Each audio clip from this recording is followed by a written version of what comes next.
A risk assessment is an integral part of the management of health and safety in the workplace.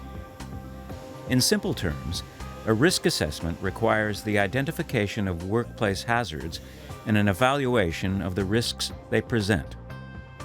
It is therefore crucial to understand the difference between a hazard and a risk.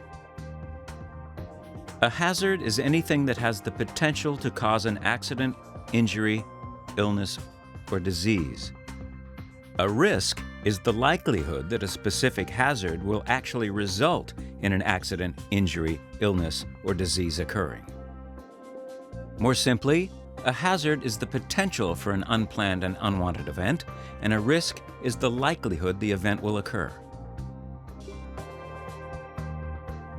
Many hazards, which are generally seen as potentially very dangerous, actually present a low level of risk in some situations. For instance, electricity is a potentially dangerous energy source, but in an office environment is generally seen as safe. Conversely, many hazards that are sometimes considered insignificant often lead to accidents and injuries, the most common example being the hazards associated with manual handling tasks.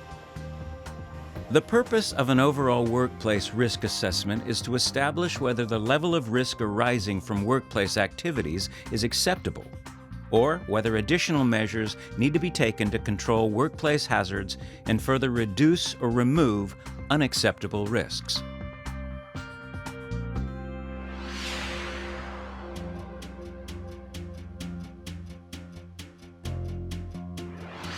To conduct a risk assessment of the workplace, certain steps should be followed.